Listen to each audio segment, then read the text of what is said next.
Hello guys, welcome to the Tinta Media YouTube channel. My name is Tinta Del Gracious and I emphasize on please subscribe to this channel, like and comment for the latest when it comes to entertainment, sports and current news. On my tour in Zambia, I made sure that I get the best for you, and today we're gonna be talking about Levy Mwanawasa, Zambia's third president.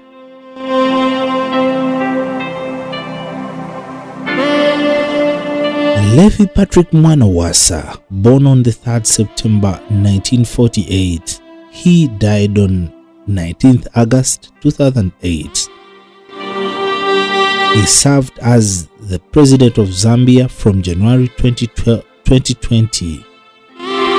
He served as the president of Zambia from January 2002 until his death in August 2008.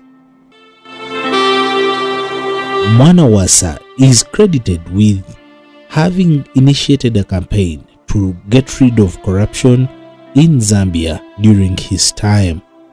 Prior to Mwanawasa's election, he served as the 4th vice president of Zambia from November 1991 to July 1994. Mr. Mwanawasa was born in Mufulira, Northern Rhodesia. As the second of the 10 children, he held a law degree from the University of Zambia. He worked in a private law firm from 1974 until 1978, where he formed his own firm, Mwanawasa and Company.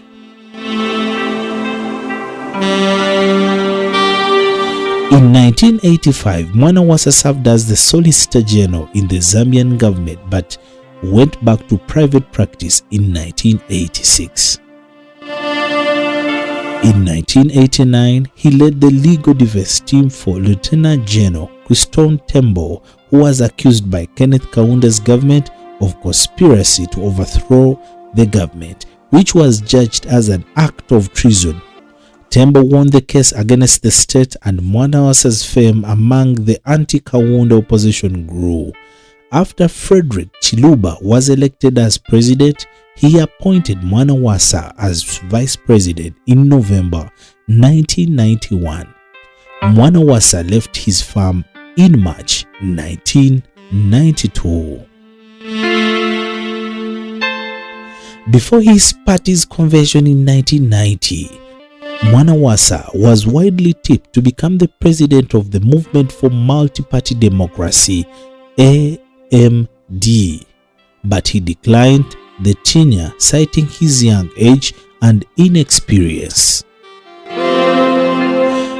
He opted instead to stand as the Member of Parliament and won with an overwhelming majority of the popular vote. On 8 September 1991, Mwanawasa was involved in a serious traffic accident in which his aide died on the spot. He suffered multiple body injuries and was flown to Johannesburg, South Africa for medical treatment. He remained hospitalized for 3 months. A lasting effect of the accident was noticeable in his speech. A commission of inquiry was set up to investigate who was responsible for the alleged assassination attempt.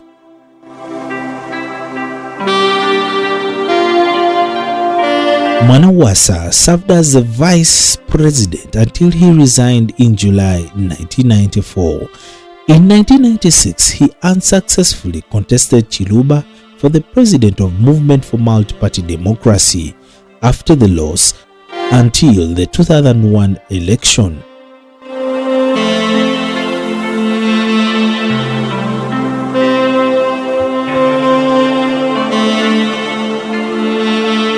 In August 2001, the National Executive Committee of AMD elected Mwanawasa as its political candidate for the 2001 elections. He won the elections held on the 27th December 2001 with a 29 due to Zambian post system, beating 10 of other candidates, including 2 other former vice presidents. Mwanawasa took office on the 2nd January 2002. However, the results of the elections were disputed by the main opposition parties, including Mazoka of the United Party for National Democracy, which many observers claim had actually won the elections. Both domestic and international election monitors cited serious irregularities with the campaign and the election, including vote rigging, biased media coverage, and many other issues.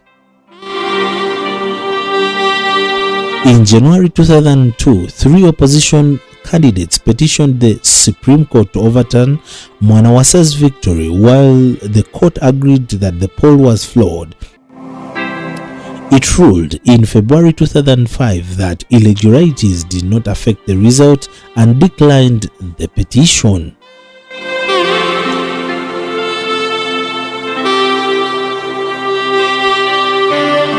In February 2002, Mwanawasa's government filed defamation charges against the Zambian Post editor Frederick Membe and opposition lawmaker Deepak Patel for an article in which Membe quoted Patel calling Mwanawasa a cabbage, apparent reference to his injuries. However, in a move Mwanawasa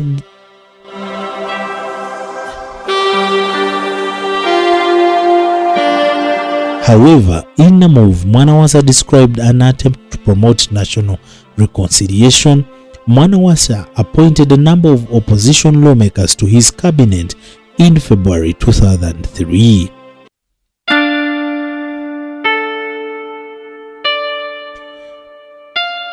When we look at Mwanawasa's policies, foreign investors liked Mwanawasa owing partly to his anti-corruption drive. During his presidency, Zambia received foreign investment. The main driver of economic growth was minerals. Mwanawasa's policies helped to lower inflation and spread more benefits to the poor. Tourists and white farmers diverted from Zimbabwe and helped Zambian economy. Mwanawasa turned the Zambian town of Livingstone near Victoria Falls into a tourist hub. Zambia received a relatively large amount of aid, debt relief because of the liberalization and Mwanawasa's stolid efforts. Mwanawasa criticized President Mugabe of the neighboring Zimbabwe. Mwanawasa was one of the first African leaders to publicly do so. Mwanawasa sold off Kokol copper mines to Vendata, a worthy $25 million, despite an initial asking price of the $400 million. The amount a company made back in around 3 months and was later making a minimum of $500 million in profit per year, despite its environmental pollution of the local community. Mwanawasa was open to accepting climate immigrants from Kiribati into Zambia, telling Anot Omong that the country had plenty of room, but a deal was not finalized. In April 2006, Mwanawasa experienced a mild stroke. On 29 June 2008, while in Shemay El Saka, Egypt, for an African summit, Mwanawasa was hospitalized due to a second stroke. On 1st July, International SOS evacuated him by ambulance to France for further treatment.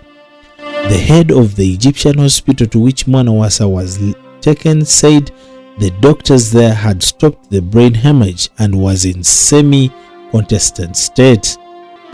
Vice President Banda said his condition was stable, and the Minister of Information Mike Mulongoti noted that Mwanawasa had previously suffered from hypertension.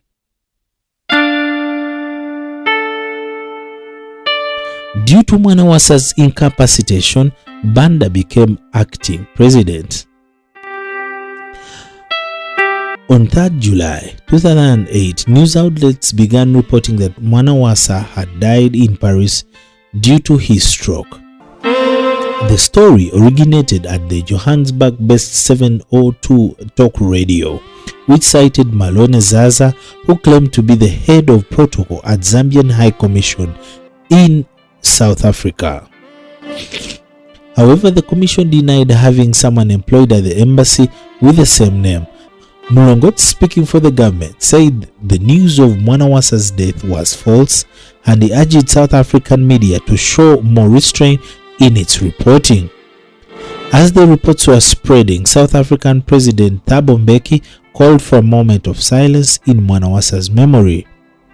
The South African government quickly expressed regret over his misunderstanding and expressed Mbeki's hope for Mwanawasa's recovery.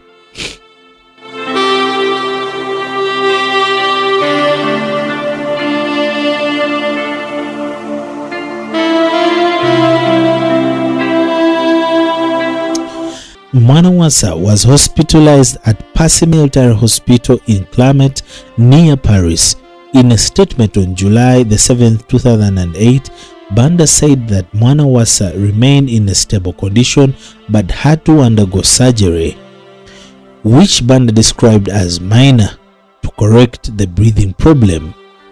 Banda said on the 8th July that his operation was successful, and on 11th July Banda said Mwanawasa's condition was stable and his doctors were satisfied with his current state. Benny, the MDD chairman for information and publicity, subsequently said that MDD should begin looking for a successor to Mwanawasa as president of the MDD. Vice President Banda said on 18th August that Mwanawasa's condition had suddenly deteriorated and urgent medical intervention was necessary. The intervention was successful according to Banda, but Mwanawasa remained in serious condition. On 19th August, a family member who wished to remain anonymous stated that Mwanawasa had died earlier that morning. The news of Mwanawasa's death was confirmed by Banda through a television broadcast on the government-owned Zambian National Broadcasting Corporation. He informed the nation that Mwanawasa had died that morning at the Passy Military Hospital in Paris, expressing immense grief, deep sorrow, and declared a national mourning for 7 days. And he urged Zambians to remain calm and mourn our president with dignity. The burial of Mwanawasa occurred on 3rd September at Embassy Park opposite Zambian Cabinet Office. The funeral was attended by heads of 14 African states, including Mbeki, Robert Mugabe, Jakaya Kikwete, and many.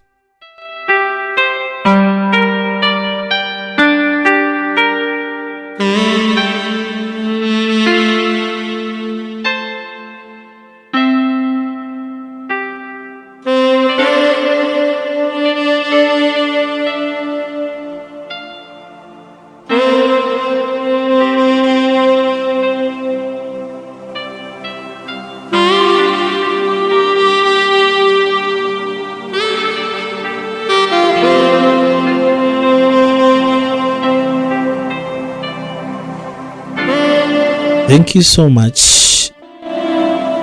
much. Please subscribe for more as I bring you my journey in Zambia.